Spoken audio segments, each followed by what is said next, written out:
ਪੰਜਵੇਂ ਹਫ਼ਤੇ ਦੇ ਮੋਡਿਊਲ 4 ਵਿੱਚ ਤੁਹਾਡਾ ਸਵਾਗਤ ਹੈ। ਅਸੀਂ ਅਜੇ ਵੀ ਇਸ ਦੀ ਸਟ੍ਰਿੰਗ ਨੂੰ ਲੋਡ ਕਰਨ ਦੀ ਸਮੱਸਿਆ ਨੂੰ ਦੇਖ ਰਹੇ ਹਾਂ, ਜਿਸ ਤੋਂ ਮੇਰਾ ਮਤਲਬ ਹੈ, ਕਣਾਂ ਦੀ ਸਟ੍ਰਿੰਗ ਇਕੱਠੇ ਜਾਂ ਕਿਸੇ ਤਰੀਕੇ ਨਾਲ ਇੱਕ ਦੂਜੇ ਨਾਲ ਜੁੜੇ ਹੋਏ ਹਨ, ਅਤੇ ਇੱਥੇ ਤੁਸੀਂ ਸਟ੍ਰਿੰਗ ਨੂੰ ਇੱਕ ਕਿਸਮ ਦੀ ਅਮੂਰਤ ਮੋਸ਼ਨ ਵਜੋਂ ਲਿਆ ਹੈ ਜੋ ਕਣਾਂ ਨੂੰ ਜੋੜਦਾ ਹੈ। ਇਸ ਲਈ ਅਸੀਂ ਇਸ ਸਮੱਸਿਆ ਨੂੰ ਪਿਛਲੇ 3 ਸਾਲਾਂ ਤੋਂ ਪਹਿਲਾਂ ਹੀ ਦੇਖਿਆ ਸੀ ਤਾਂ ਮੋਡਿਊਲ ਅਤੇ ਅਸੀਂ ਗਤੀ ਦਾ ਇੱਕ ਇਕੁਏਸ਼ਨ ਲਿਖਿਆ ਹੈ। ਅਸੀਂ ਗਤੀ ਦੇ ਇਕੁਏਸ਼ਨ ਨੂੰ ਹੱਲ ਕਰਦੇ ਹਾਂ। ਅਸੀਂ ਉਸ ਕੇਸ ਨੂੰ ਦੇਖਿਆ ਜਦੋਂ ਇੱਕ ਸਟ੍ਰਿੰਗ ਦੁਆਰਾ ਅਤੇ ਦੋ ਮਜ਼ਬੂਤ ਕੰਧਾਂ ਦੇ ਵਿਚਕਾਰ n ਕਣ ਇਕੱਠੇ ਬੰਨੇ ਹੁੰਦੇ ਹਨ, ਅਤੇ ਅਸੀਂ ਦੇਖਿਆ ਕਿ ਜੇਕਰ ਤੁਹਾਡੇ ਕੋਲ n ਕਣ ਹਨ ਤਾਂ n ਸਾਧਾਰਨ ਮੋਡ ਫ੍ਰੀਕੁਐਂਸੀ ਹੋਵੇਗੀ, ਅਤੇ ਅਸੀਂ ਗੁਣਾਤਮਕ ਤੌਰ ਤੇ ਕੁਝ ਹੱਦ ਤੱਕ ਅਤੇ ਗਿਣਾਤਮਕ ਤੌਰ ਤੇ ਵੀ ਦੇਖਿਆ ਕਿ ਆਮ ਮੋਡਾਂ ਦੁਆਰਾ ਖਾਸ ਤੌਰ ਤੇ ਸਭ ਤੋਂ ਘੱਟ ਫ੍ਰੀਕੁਐਂਸੀ ਅਤੇ ਸਭ ਤੋਂ ਵੱਧ ਫ੍ਰੀਕੁਐਂਸੀ ਲਈ ਕਿਸ ਤਰ੍ਹਾਂ ਦੇ ਓਸੀਲੇਸ਼ਨ ਪੈਟਰਨ ਨੂੰ ਪ੍ਰਦਰਸ਼ਿਤ ਕੀਤਾ ਜਾਵੇਗਾ। ਉਹਨਾਂ ਮਾਮਲਿਆਂ ਵਿੱਚ ਜਿੱਥੇ ਤੁਹਾਡੇ ਕੋਲ ਕਣਾਂ ਦੀ ਗਿਣਤੀ ਘੱਟ ਹੈ, ਤੁਸੀਂ ਸਾਰੇ ਵੇਰਵਿਆਂ ਨੂੰ ਤਿਆਰ ਕਰ ਸਕਦੇ ਹੋ ਅਤੇ ਤੁਸੀਂ ਮੂਲ ਰੂਪ ਵਿੱਚ ਹਰੇਕ ਕੇਸ ਲਈ ਓਸੀਲੇਸ਼ਨ ਦੇ ਪੈਟਰਨ ਨੂੰ ਲਿਖ ਸਕਦੇ ਹੋ। ਹੁਣ ਅਸੀਂ ਉਸ ਵੱਲ ਅਗਲਾ ਕਦਮ ਚੁੱਕਦੇ ਹਾਂ, ਜਿਸ ਨੂੰ ਨਿਰੰਤਰਤਾ ਸੀਮਾ ਕਿਹਾ ਜਾਵੇਗਾ। ਇੱਥੇ ਇੱਕ ਪ੍ਰਮਾਣਿਕ ਉਦਾਹਰਣ ਹੈ ਜੋ ਅਸੀਂ ਇੱਕ ਸਟ੍ਰਿੰਗ ਵਿੱਚ n ਕਣਾਂ ਦੇ ਨਾਲ ਵੇਖ ਰਹੇ ਹਾਂ, ਅਤੇ ਇਹ ਸੀਮਾ ਸਥਿਤੀਆਂ ਹਨ ਕਿ ਕਣ 0 ਸਥਿਤੀ ਤੇ ਅਤੇ ਇੱਕ n+1 ਸਥਿਤੀ ਉਹਨਾਂ ਦੇ ਐਂਪਲੀਟਿਊਡ ਹਰ ਸਮੇਂ 0 ਹੁੰਦੇ ਹਨ, ਜਿਸ ਦਾ ਮਤਲਬ ਹੈ ਕਿ ਉਹ ਬਿਲਕੁਲ ਵੀ ਓਸੀਲੇਟ ਨਹੀਂ ਹੋਣਗੇ। ਹੁਣ ਜਦੋਂ ਮੈਂ ਕਹਿੰਦਾ ਹਾਂ ਕਿ ਮੈਂ ਕੰਟੀਨਿਊਮ ਲਿਮਿਟ ਲੈਣ ਜਾ ਰਿਹਾ ਹਾਂ ਤਾਂ ਮੈਂ ਕੀ ਕਰਨ ਜਾ ਰਿਹਾ ਹਾਂ? ਦੋ ਕਣਾਂ ਵਿਚਕਾਰ ਇਹ ਦੂਰੀ ਜਿਸ ਨੂੰ ਅਸੀਂ ਇਹ ਕਿਹਾ ਸੀ, ਅਤੇ ਸਾਰੇ ਕਣਾਂ ਨੇ ਇੱਕ ਦੂਜੇ ਤੋਂ ਬਰਾਬਰ ਦੂਰੀ ਬਣਾਈ ਰੱਖੀ ਹੈ, 1 ਦੇ ਬਰਾਬਰ ਹੈ। ਮੈਂ ਟੈਂਡਿੰਗ ਦੀ ਸੀਮਾ ਨੂੰ 0 ਵੱਲ ਲੈ ਜਾ ਰਿਹਾ ਹਾਂ। ਇਸ ਲਈ ਜੇਕਰ ਮੈਂ ਇੱਕ ਟੈਂਡਿੰਗ ਦੀ ਸੀਮਾ ਨੂੰ 0 ਵੱਲ ਲੈ ਜਾਵਾਂਗਾ, ਇਸ ਲਈ ਕਣ ਇੱਕ ਦੂਜੇ ਦੇ ਨੇੜੇ ਅਤੇ ਨੇੜੇ ਆਉਣ ਜਾ ਰਹੇ ਹਨ ਅਤੇ ਜ਼ਰੂਰ ਸਟ੍ਰਿੰਗ ਬਣਾਉਣਗੇ। ਇਸ ਲਈ ਇਹ ਉਹ ਜਿਹਾ ਦ੍ਰਿਸ਼ ਹੈ ਜਿਸ ਨੂੰ ਅਸੀਂ ਦੇਖਾਂਗੇ। ਇਸ ਲਈ ਹੁਣ ਸਾਨੂੰ ਇੱਕ ਸਟ੍ਰਿੰਗ ਨਾਲ ਬੰਨੇ ਹੋਏ ਕਣਾਂ ਬਾਰੇ ਚਿੰਤਾ ਕਰਨ ਦੀ ਕੋਈ ਲੋੜ ਨਹੀਂ ਹੈ, ਅਤੇ ਇਸ ਤਰ੍ਹਾਂ ਹੋਰ। ਅਸੀਂ ਸਿਰਫ ਸਟ੍ਰਿੰਗ ਦੇ ਆਪਣੇ ਆਪ ਵਿੱਚ ਦੋਨਾਂ ਨੂੰ ਦੇਖਾਂਗੇ ਜਿਸ ਵਿੱਚ ਕਣ ਇੱਕ ਦੂਜੇ ਦੇ ਇੰਨੇ ਨੇੜੇ ਹੁੰਦੇ ਹਨ ਕਿ ਤੁਸੀਂ ਕਣਾਂ ਵਿਚਕਾਰ ਦੂਰੀ ਨੂੰ ਲਗਭਗ 0 ਦੇ ਬਰਾਬਰ ਕਰਨ ਲਈ ਲੈ ਸਕਦੇ ਹੋ ਤਾਂ ਕਿ ਇਹ ਸਥਿਤੀ ਦੁਬਾਰਾ ਗਤੀ ਦੇ ਇਕੁਏਸ਼ਨ ਤੋਂ ਸ਼ੁਰੂ ਹੋਵੇਗੀ, ਜੋ ਕਿ ਅਸੀਂ ਗਤੀ ਦੇ ਇਸ ਇਕੁਏਸ਼ਨ ਵਿੱਚ ਪਹਿਲਾਂ ਹੀ ਪ੍ਰਾਪਤ ਕਰ ਚੁੱਕੇ ਹਾਂ। ਬਸ ਇਹ ਯਾਦ ਕਰਨ ਲਈ ਕਿ ਅਸੀਂ ਕੀ ਕੀਤਾ ਸੀ। T ਸਟ੍ਰਿੰਗ M ਵਿੱਚ ਇਕਸਾਰ ਟੈਂਸ਼ਨ ਹੈ ਮਣਕਿਆਂ ਦਾ ਪੁੰਜ, ਅਤੇ ਇਹ ਬੇਸ਼ੱਕ ਕਣਾਂ ਵਿਚਕਾਰ ਦੂਰੀ ਹੈ। ਸਾਡੇ ਕੋਲ yr ਲਈ ਇਕੁਏਸ਼ਨ ਹੈ, ਜਿਸ ਦਾ ਮਤਲਬ ਹੋਵੇਗਾ ਕਿ ਇਹ ਮਿੱਟੀ ਦੇ ਕਣ ਲਈ ਡਿਸਪਲੇਸਮੈਂਟ ਹੈ। ਇਸ ਲਈ ਤੁਹਾਨੂੰ ਦੁਬਾਰਾ ਯਾਦ ਕਰਾਉਣ ਲਈ r ਆਮ ਤੌਰ ਤੇ ਸਟ੍ਰਿੰਗ ਦੇ ਨਾਲ ਕਣ ਦੀ ਸੰਖਿਆ ਲਈ ਇੰਡੈਕਸ ਹੈ, ਕਿਉਂਕਿ ਅਸੀਂ ਦੇਖ ਸਕਦੇ ਹਾਂ ਕਿ ਡਿਸਪਲੇਸਮੈਂਟ ਅਸਲ ਵਿੱਚ ਸਥਿਤੀ ਅਤੇ ਸਮੇਂ ਦੋਵਾਂ ਦਾ ਇੱਕ ਫੰਕਸ਼ਨ ਹੈ। ਇਸ ਲਈ ਇਹ ਇਸ ਗੱਲ ਤੇ ਨਿਰਭਰ ਕਰਦਾ ਹੈ ਕਿ ਤੁਸੀਂ ਸਟ੍ਰਿੰਗ ਦੇ ਨਾਲ ਕਿੱਥੇ ਦੇਖ ਰਹੇ ਹੋ, ਅਤੇ ਇਹ ਵੀ ਸਮਾਂ ਹੈ ਜਦੋਂ ਅਸੀਂ ਸਬਰ ਕੀਤਾ। ਮੈਂ ਨੋਟੇਸ਼ਨਾਂ ਦੇ ਨਵੇਂ ਸੈੱਟ ਦੀ ਵਰਤੋਂ ਕਰਨ ਜਾ ਰਿਹਾ ਹਾਂ, ਇਸ ਲਈ ਮੈਂ ਇਹ ਕਹਿਣ ਜਾ ਰਿਹਾ ਹਾਂ ਕਿ ਇਹ ਨੂੰ Δx ਦੁਆਰਾ ਦਰਸਾਇਆ ਜਾਵੇਗਾ, ਅਤੇ ਬੇਸ਼ੱਕ ਅਸੀਂ ਸੀਮਾ Δx ਨੂੰ 0 ਵੱਲ ਟੈਂਡਿੰਗ ਕਰਾਂਗੇ। ਇਸ ਲਈ ਮੰਨ ਲਓ ਕਿ r ਇੱਕ ਕਣ ਦੇ ਇੱਕ ਪਾਰਟੀਕਲ ਪੋਜੀਸ਼ਨ ਲਈ ਇੰਡੈਕਸ ਹੈ, ਅਤੇ ਹੁਣ ਇਸ ਨੂੰ y(x, t) ਦੁਆਰਾ ਦਰਸਾਇਆ ਜਾ ਰਿਹਾ ਹੈ। ਇਸ ਲਈ ਹੁਣ ਸਪਸ਼ਟ ਤੌਰ ਤੇ ਇਹ ਬਹੁਤ ਸਪਸ਼ਟ ਹੈ ਕਿ y ਡਿਸਪਲੇਸਮੈਂਟ ਦੋਵੇਂ ਸਪੇਸ ਤੇ ਨਿਰਭਰ ਕਰਦਾ ਹੈ। ਇਹ ਤੁਹਾਡੀ ਸਟ੍ਰਿੰਗ ਅਤੇ ਸਮੇਂ ਦੇ ਨਾਲ ਕਣ ਦੀ ਸਥਿਤੀ ਹੈ। ਜੇਕਰ ਅਜਿਹਾ ਹੁੰਦਾ ਹੈ, ਫਿਰ ਮੈਂ y ਦੇ ਸਬੰਧ ਵਿੱਚ ਕੁਝ ਹੋਰ ਮਾਤਰਾਵਾਂ ਨੂੰ ਦਰਸਾ ਸਕਦਾ ਹਾਂ, ਕਿਉਂਕਿ y(x) ਅਤੇ t ਦੋਵਾਂ ਦਾ ਇੱਕ ਫੰਕਸ਼ਨ ਹੈ।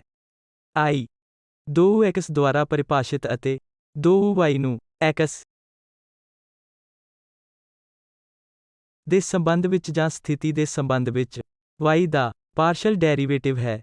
ਇਸ ਲਈ ਇਹ ਇੱਕ ਸਵਾਲ ਹੈ ਕਿ ਸਟਰਿੰਗ ਦੇ ਨਾਲ ਸਥਿਤੀ ਦੇ ਇੱਕ ਫੰਕਸ਼ਨ ਦੇ ਤੌਰ ਤੇ ਡਿਸਪਲੇਸਮੈਂਟ ਦੀ ਤਬਦੀਲੀ ਦੀ ਦਰ ਕੀ ਹੈ।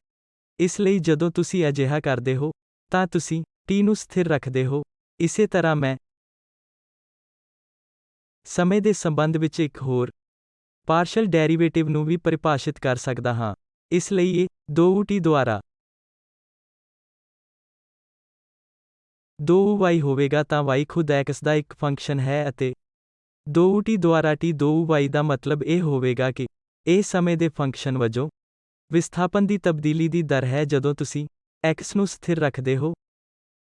ਇਸ ਲਈ ਹੁਣ ਅਸੀਂ ਆਪਣੇ ਨੋਟੇਸ਼ਨਾਂ ਤੇ ਵਾਪਸ ਚੱਲੀਏ ਜੋ ਅਸੀਂ ਪੇਸ਼ ਕੀਤੇ ਸਨ ਤਾਂ ਅਸੀਂ ਕਿਹਾ ਕਿ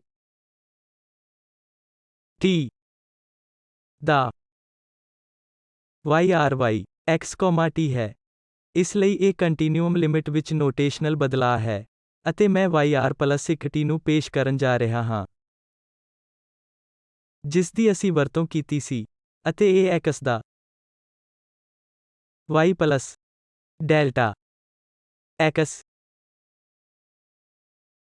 t ਬਣ ਜਾਵੇਗਾ ਅਤੇ ਇਸੇ ਤਰ੍ਹਾਂ y t ਵਿੱਚੋਂ ਇੱਕ ਸਮੇਂ ਦੇ ਫੰਕਸ਼ਨ ਵਜੋਂ x ਮਾਈਨਸ ਡੈਲਟਾ x ਦਾ y ਬਣ ਜਾਵੇਗਾ। ਹੁਣ ਅਸਲ ਵਿੱਚ ਨਿਰੰਤਰਤਾ ਸੀਮਾ ਵਿੱਚ ਗਤੀ ਦੇ ਇੱਕ ਇਕੁਏਸ਼ਨ ਨੂੰ ਪ੍ਰਾਪਤ ਕਰਨ ਲਈ ਮੈਨੂੰ ਸਿਰਫ ਸਬਸਟੀਟਿਊਟ ਹੈ ਇਕੁਏਸ਼ਨ ਵਿੱਚ ਇਹ ਚੀਜ਼ਾਂ ਜੋ ਕਿ ਮੇਰੇ ਕੋਲ ਇਹ ਹੈ। ਮੈਨੂੰ ਇਹ ਵੀ ਦੱਸਣਾ ਚਾਹੀਦਾ ਹੈ ਕਿ ਸੈਕਿੰਡ ਡੈਰੀਵੇਟਿਵ ਨੂੰ ਵੀ ਇਸੇ ਤਰ੍ਹਾਂ ਪਰਿਭਾਸ਼ਿਤ ਕੀਤਾ ਗਿਆ ਹੈ ਤਾਂ ਕਿ d ਵਰਗ ਜਾਂ 2 ਵਰਗ y/2t ਵਰਗ ਸਮੇਂ ਦੇ ਸੰਬੰਧ ਵਿੱਚ y ਦੇ ਸੈਕਿੰਡ ਡੈਰੀਵੇਟਿਵ ਦਾ ਸਿੱਧਾ ਮਤਲਬ ਹੋਵੇਗਾ ਜਦੋਂ x ਨੂੰ ਸਥਿਰ ਰੱਖਿਆ ਜਾਂਦਾ ਹੈ ਅਤੇ ਇਸ ਤਰ੍ਹਾਂ ਸਟੈਂਡਰਡ ਜਨਰਲਾਈਜੇਸ਼ਨ ਹੈ। ਜੇਕਰ ਤੁਸੀਂ ਪਹਿਲਾਂ ਹੀ ਪਾਰਸ਼ਲ ਡੈਰੀਵੇਟਿਵ ਅਤੇ ਪਾਰਸ਼ਲ ਡਿਫਰੈਂਸ਼ੀਏਸ਼ਨ ਬਾਰੇ ਜਾਣੂ ਹੋ ਤਾਂ ਇਹ ਆਸਾਨ ਹੋਣਾ ਚਾਹੀਦਾ ਹੈ। ਜੇਕਰ ਤੁਸੀਂ ਪਾਰਸ਼ਲ ਡਿਫਰੈਂਸ਼ੀਏਸ਼ਨ ਦੇ ਇਸ ਵਿਚਾਰ ਤੋਂ ਜਾਣੂ ਨਹੀਂ ਹੋ ਤਾਂ ਮੈਂ ਤੁਹਾਨੂੰ ਵਾਪਸ ਜਾਣ ਦੀ ਬੇਨਤੀ ਕਰਦਾ ਹਾਂ ਅਤੇ ਕੈਲਕੂਲਸ ਤੇ ਕੋਈ ਵੀ ਬੁਨਿਆਦੀ ਕਿਤਾਬ ਦੇਖਣ ਲਈ ਜਿੱਥੇ ਸਾਨੂੰ ਇਹਨਾਂ ਵਿਚਾਰਾਂ ਨੂੰ ਆਸਾਨੀ ਨਾਲ ਚੁੱਕਣ ਦੇ ਯੋਗ ਹੋਣਾ ਚਾਹੀਦਾ ਹੈ। ਹੁਣ ਅੱਗੇ ਵਧਦੇ ਹਾਂ ਅਤੇ ਸਬਸਟੀਟਿਊਟ ਤੋਂ ਪਹਿਲਾਂ ਇਹਨਾਂ ਸਾਰੇ y+1 ਅਤੇ y+1 ਨੂੰ ਬਦਲ ਦਿੰਦੇ ਹਾਂ। ਮੈਨੂੰ ਇੱਥੇ ਇੱਕ ਅਨੁਮਾਨ ਲਗਾਉਣ ਦਿਓ। ਬੇਸ਼ੱਕ y ਦਾ x, t ਕਾਫੀ ਸਟੈਂਡਰਡ ਹੈ। ਇੱਥੇ ਅਨੁਮਾਨਿਤ ਕਰਨ ਲਈ ਕੁਝ ਵੀ ਨਹੀਂ ਹੈ ਪਰ ir+1 ਜੋ ਕਿ x plus ਡੈਲਟਾ x ਦਾ y ਹੈ ਅਤੇ ਮੈਂ ਇਸ ਸਮੇਂ ਲਈ ਇੱਥੇ ਇਸ ਵਾਰ ਨੂੰ ਦਬਾਉਣ ਜਾ ਰਿਹਾ ਹਾਂ ਪਰ ਇਹ ਧਿਆਨ ਵਿੱਚ ਰੱਖੋ ਕਿ y ਹਮੇਸ਼ਾ ਸਮੇਂ ਤੇ ਨਿਰਭਰ ਕਰਦਾ ਹੈ ਭਾਵੇਂ ਮੈਂ ਇਸ ਦਾ ਸਪਸ਼ਟ ਤੌਰ ਤੇ ਜ਼ਿਕਰ ਨਹੀਂ ਕਰਦਾ ਹਾਂ। ਇਸ ਲਈ ਡੈਲਟਾ x ਛੋਟਾ ਹੋਣ ਕਰਕੇ ਮੈਂ ਹੁਣ x ਬਾਰੇ ਇਸ ਕੁਆਂਟੀਟੀ ਦਾ ਇੱਕ ਟੇਲਰ ਐਕਸਪੈਂਸ਼ਨ ਕਰ ਸਕਦਾ ਹਾਂ।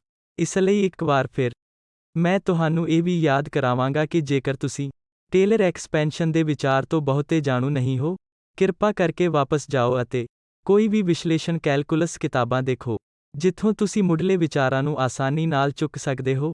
ਇਸ ਲਈ ਇੱਥੇ ਮੈਂ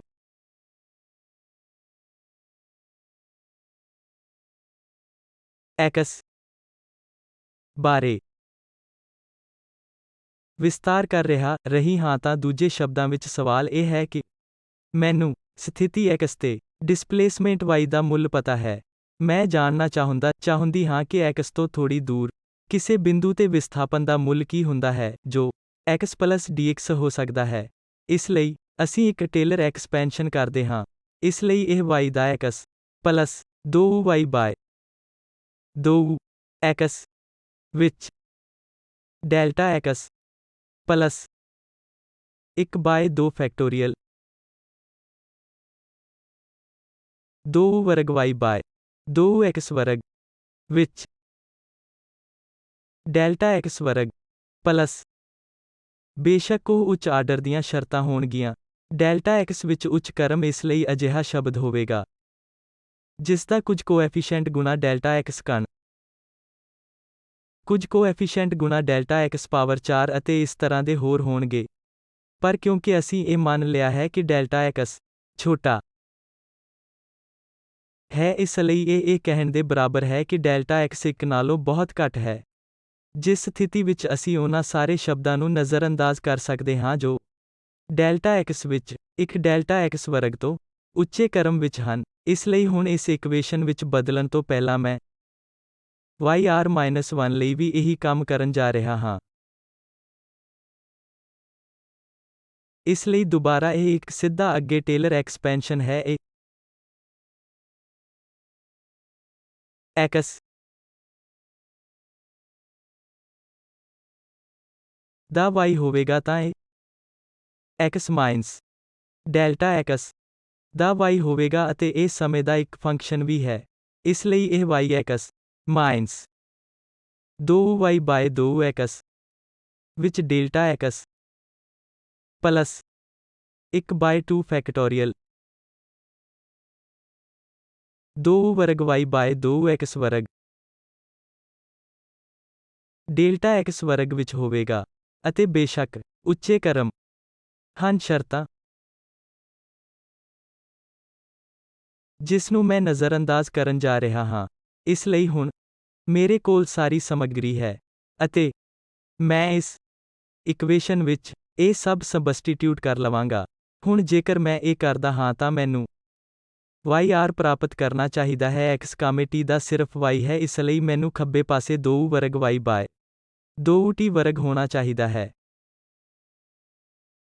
ਅਤੇ ਇਸ ਦਾ ਇੱਕ ਫੰਕਸ਼ਨ x ਅਤੇ t ਹੈ ਅਤੇ ਫਿਰ ma ਦੁਆਰਾ t ਹੈ। ਅਤੇ ਹੁਣ ਮੈਂ yr+1 ਦਾ ਸਬਸਟੀਟਿਊਟ ਲਵਾਂਗਾ ਜੋ ਕਿ y ਦਾ x ਪਲੱਸ 2y/2x ਵਿੱਚ ਡੈਲਟਾ x ਪਲੱਸ 1/2 ਵਿੱਚ 2 ਵਰਗ y ਦਾ 2x ਵਰਗ ਡੈਲਟਾ x ਵਰਗ ਵਿੱਚ। ਇਸ ਲਈ ਮੈਂ ਇਸ ਮਾਈਨਸ 2 ਸਾਲ ਤੋਂ ਅੱਗੇ ਕਿਸੇ ਵੀ ਮਿਆਦ ਤੇ ਵਿਚਾਰ ਨਹੀਂ ਕਰ ਰਹੀ ਹਾਂ। x, t ਦੇ 2y ਵਿੱਚ 2 ਹੋਵੇਗੀ ਅਤੇ ਫਿਰ ਮੇਰੇ ਕੋਲ ਪਲੱਸ yr-1 ਹੈ ਜੋ ਮੈਨੂੰ y ਦਾ x ਘਟਾਓ ਡੈਲਟਾ y/ਡੈਲਟਾ x ਵਿੱਚ ਡੈਲਟਾ x ਪਲੱਸ 1/2 2 ਵਰਗ y 2x ਵਰਗ ਦੁਆਰਾ ਡੈਲਟਾ x ਵਰਗ ਵਿੱਚ ਦੇਵੇਗਾ। ਹੁਣ ਜੇਕਰ ਤੁਸੀਂ ਇਸ ਇਕੁਏਸ਼ਨ ਨੂੰ ਵੇਖਦੇ ਹੋ ਤਾਂ ਇੱਥੇ ਬਹੁਤ ਸਾਰੇ ਸ਼ਬਦ ਹੋਣਗੇ ਜੋ ਰੱਦ ਕਰਦੇ ਹਨ। ਇਸ ਲਈ ਉਦਾਹਰਨ ਲਈ y ਦਾ x, ਇਹ y ਦਾ x ਅਤੇ x ਦਾ 2y ਘਟਾਓ ਜੋ ਰੱਦ ਕਰ ਦੇਵੇਗਾ ਅਤੇ ਇਸ ਲਈ ਡੈਲਟਾ x 2y ਵਿੱਚ ਡੈਲਟਾ x ਵਿੱਚ ਪਹਿਲਾ ਆਰਡਰ ਸ਼ਬਦ ਵੀ ਰੱਦ ਹੋਵੇਗਾ। ਇਸ ਲਈ ਇਹਨਾਂ ਰੱਦ ਕਰਨ ਤੋਂ ਬਾਅਦ ਜਿੱਥੇ ਸਿਰਫ 2 ਟਰਮ ਬਚੇ ਹਨ ਜੋ ਕਿ ਸੈਕਿੰਡ ਡੈਰੀਵੇਟਿਵ ਸ਼ਬਦ ਹਨ x ਸਥਿਤੀ ਦੇ ਸਬੰਧ ਵਿੱਚ ਸੈਕਿੰਡ ਡੈਰੀਵੇਟਿਵ। ਇਸ ਲਈ ਅਸੀਂ ਉਹਨਾਂ ਸਭ ਨੂੰ ਇਕੱਠਾ ਕਰਦੇ ਹਾਂ ਅਤੇ ਇਸ ਨੂੰ ਲਿਖਦੇ ਹਾਂ। ਇਸ ਲਈ ਜਦੋਂ ਮੈਂ ਇਹ ਸਭ ਕਰਦਾ ਹਾਂ ਤਾਂ ਇਕੁਏਸ਼ਨ ਕਾਫੀ ਸਰਲ ਹੁੰਦੀ ਹੈ ਅਤੇ ਮੈਨੂੰ ਇਹ ਇਕੁਏਸ਼ਨ ਮਿਲ ਜਾਂਦਾ ਹੈ ਜੋ ਤੁਹਾਡੇ ਸਾਹਮਣੇ ਹੈ। ਹੁਣ ਬੇਸ਼ੱਕ ਮੈਨੂੰ ਇਹ ਬਹੁਤ ਪਹਿਲਾਂ ਕਰਨਾ ਚਾਹੀਦਾ ਸੀ ਤਾਂ ਅਸੀਂ ਕਿਹਾ ਕਿ ਇਹ ਬਰਾਬਰ ਹੈ ਡੈਲਟਾ x। ਇਸ ਲਈ ਇਹ t/m ਗੁਣਾ ਡੈਲਟਾ x dx ਵਰਗ y/2x ਵਰਗ ਇੰਚ ਹੋਵੇਗਾ। ਡੈਲਟਾ x ਵਰਗ ਤਾਂ ਡੈਲਟਾ x ਇਹ ਰੱਦ ਕਰੇਗਾ ਅਤੇ ਸਿਰਫ ਇੱਕ ਹੀ ਹੋਵੇਗਾ ਡੈਲਟਾ x ਇੱਥੇ ਛੱਡ ਦਿੱਤਾ। ਅਤੇ ਇਸ ਨਾਲ ਮੈਂ t ਨੂੰ m ਨਾਲ ਡੈਲਟਾ x ਨਾਲ ਗੁਣਾ ਕਰਕੇ 2 ਵਰਗ y ਨੂੰ 2x ਵਰਗ ਨਾਲ ਅਤੇ m ਡੈਲਟਾ x ਨਾਲ ਗੁਣਾ ਕੀਤਾ ਹੋਵੇਗਾ। ਬੇਸ਼ੱਕ ਲੀਨੀਅਰ ਘਣਤਾ ਹੈ, ਇਸ ਲਈ ਅੰਤਮ ਨਤੀਜਾ t/ρ ਵਿੱਚ 2 ਵਰਗ y/2x ਵਰਗ ਵਿੱਚ ਬਦਲ ਜਾਵੇਗਾ। ਤਾਂ ਹੁਣ ਅਸੀਂ ਅੰਤਿਮ ਨਤੀਜਾ ਲਿਖ ਸਕਦੇ ਹਾਂ। ਇਸ ਲਈ ਹੁਣ ਅਸੀਂ ਕੰਟੀਨਿਊਅਮ ਲਿਮਿਟ ਵਿੱਚ ਗਤੀ ਦਾ ਇੱਕ ਇਕੁਏਸ਼ਨ ਪ੍ਰਾਪਤ ਕਰ ਲਿਆ ਹੈ ਅਤੇ ਇਹ ਧਿਆਨ ਵਿੱਚ ਰੱਖਣਾ ਚਾਹੀਦਾ ਹੈ ਕਿ y ਅਤੇ t ਦਾ ਇੱਕ ਫੰਕਸ਼ਨ ਹੈ। ਅਤੇ ਜਦੋਂ ਅਸੀਂ ਕਹਿੰਦੇ ਹਾਂ ਕਿ ਅਸੀਂ ਇਸ ਇਕੁਏਸ਼ਨ ਦੇ ਇਸ ਕੰਟੀਨਿਊਮ ਵਰਜ਼ਨ ਨੂੰ ਹੱਲ ਕਰਨ ਜਾ ਰਹੇ ਹਾਂ ਤਾਂ ਸਾਡਾ ਮਤਲਬ ਹੈ ਕਿ ਸਾਨੂੰ ਸਥਿਤੀ ਦੇ ਫੰਕਸ਼ਨ ਅਤੇ ਸਮੇਂ ਦੇ ਫੰਕਸ਼ਨ ਦੇ ਰੂਪ ਵਿੱਚ ਡਿਸਪਲੇਸਮੈਂਟ ਕਰਨ ਦੇ ਯੋਗ ਹੋਣਾ ਚਾਹੀਦਾ ਹੈ। ਇਸ ਲਈ ਇਹ ਸ਼ਾਇਦ ਫਿਜ਼ਿਕਸ ਵਿੱਚ ਸਭ ਤੋਂ ਮਹੱਤਵਪੂਰਨ ਇਕੁਏਸ਼ਨ ਵਿੱਚੋਂ ਇੱਕ ਹੈ ਅਤੇ ਇਸ ਨੂੰ ਵੇਵ ਇਕੁਏਸ਼ਨ ਕਹਿੰਦੇ ਹਨ। ਸਮੱਸਿਆ ਉਹਨਾਂ ਕਣਾਂ ਦੇ ਸੰਗ੍ਰਹਿ ਦੀ ਗਤੀਸ਼ੀਲਤਾ ਦਾ ਵਰਣਨ ਕਰਨਾ ਸੀ ਜੋ ਇਕੱਠੇ ਹੁੰਦੇ ਹਨ ਅਤੇ ਇੱਕ ਸੀਮਾ ਸਥਿਤੀ ਹੋ ਸਕਦੀ ਹੈ ਉੱਥੇ ਇੱਕ ਬਾਉਂਡਰੀ ਕੰਡੀਸ਼ਨ ਨਹੀਂ ਵੀ ਹੋ ਸਕਦੀ ਹੈ। ਇਹ ਖਾਸ ਤੌਰ ਤੇ ਮਹੱਤਵਪੂਰਨ ਨਹੀਂ ਹੈ ਜਿੱਥੋਂ ਤੱਕ ਗਤੀ ਦੇ ਇਕੁਏਸ਼ਨ ਦਾ ਸੰਬੰਧ ਹੈ। ਇਸ ਲਈ ਅਸੀਂ ਗਤੀ ਦਾ ਇੱਕ ਇਕੁਏਸ਼ਨ ਪ੍ਰਾਪਤ ਕਰਨ ਦੇ ਯੋਗ ਸੀ ਜਿਸ ਦਾ ਵੱਖਰਾ ਰੂਪ ਤੁਹਾਡੇ ਸਾਹਮਣੇ ਦਿੱਤਾ ਗਿਆ ਸੀ। ਇਸ ਲਈ ਭੌਤਿਕ ਤੌਰ ਤੇ ਇਹ ਮਣਕਿਆਂ ਨਾਲ ਮੇਲ ਖਾਂਦਾ ਹੈ ਜੋ ਹੁਣ ਇੱਕ ਸਟਰਿੰਗ ਨਾਲ ਬੰਨੇ ਹੋਏ ਹਨ। ਜਦੋਂ ਤੁਸੀਂ ਉਹਨਾਂ ਮਣਕਿਆਂ ਨੂੰ ਨੇੜੇ ਅਤੇ ਨੇੜੇ ਲਿਆਉਂਦੇ ਹੋ ਤਾਂ ਤੁਸੀਂ ਕੰਟੀਨਿਊਮ ਲਿਮਿਟ ਤੱਕ ਪਹੁੰਚ ਜਾਂਦੇ ਹੋ। ਇਸ ਲਈ ਤੁਸੀਂ ਆਪਣੀ ਗਤੀ ਦੇ ਇਕੁਏਸ਼ਨ ਦੇ ਉਸ ਵੱਖਰੇ ਸੰਸਕਰਣ ਤੋਂ ਸ਼ੁਰੂ ਹੋ ਕੇ ਸੀਮਾ ਨੂੰ ਸਹੀ ਢੰਗ ਨਾਲ ਲੈਂਦੇ ਹੋ। ਤੁਸੀਂ ਇੱਕ ਪਾਰਸ਼ਲ ਡਿਫਰੈਂਸ਼ੀਅਲ ਇਕੁਏਸ਼ਨ ਦੇ ਨਾਲ ਖਤਮ ਹੋਵੋਗੇ ਅਤੇ ਇਸ ਨੂੰ ਵੇਵ ਇਕੁਏਸ਼ਨ ਕਿਹਾ ਜਾਂਦਾ ਹੈ। ਅਤੇ ਮੈਂ ਦੁਬਾਰਾ ਇਸ ਗੱਲ ਤੇ ਜ਼ੋਰ ਦੇਣਾ ਚਾਹਾਂਗਾ ਕਿ ਇੱਥੇ ਇਸ ਇਕੁਏਸ਼ਨ ਵਿੱਚ ਕੋਈ ਬਾਉਂਡਰੀ ਕੰਡੀਸ਼ਨ ਨਹੀਂ ਲਗਾਈ ਗਈ ਹੈ। ਇਸ ਲਈ ਹਰ ਵਾਰ ਜਦੋਂ ਅਸੀਂ ਕਿਸੇ ਸਮੱਸਿਆ ਨੂੰ ਹੱਲ ਕਰਦੇ ਹਾਂ ਤਾਂ ਸਾਨੂੰ ਉਸ ਸਮੱਸਿਆ ਲਈ ਢੁਕਵੀਂ ਬਾਉਂਡਰੀ ਕੰਡੀਸ਼ਨ ਲਗਾਉਣ ਦੀ ਲੋੜ ਹੁੰਦੀ ਹੈ। ਇਸ ਲਈ ਇਸ ਪਾਠ ਦੇ ਨਾਲ ਮੈਂ ਇਸ ਮੋਡਿਊਲ ਨੂੰ ਬੰਦ ਕਰਾਂਗਾ ਅਤੇ ਅਸੀਂ ਦੇਖਾਂਗੇ ਕਿ ਵੇਵ ਇਕੁਏਸ਼ਨ ਅਤੇ ਇਸ ਦੀਆਂ ਵੱਖ-ਵੱਖ ਵਿਸ਼ੇਸ਼ਤਾਵਾਂ ਨੂੰ ਕਿਵੇਂ ਹੱਲ ਕਰਨਾ ਹੈ ਅਤੇ ਇਹ ਅਗਲੇ ਹਫ਼ਤੇ ਕਿਸੇ ਸਮੱਸਿਆ ਦੇ ਅਸਲ ਰੀਅਲ ਫਿਜ਼ਿਕਸ ਨਾਲ ਕਿਵੇਂ ਸੰਬੰਧਿਤ ਹੈ।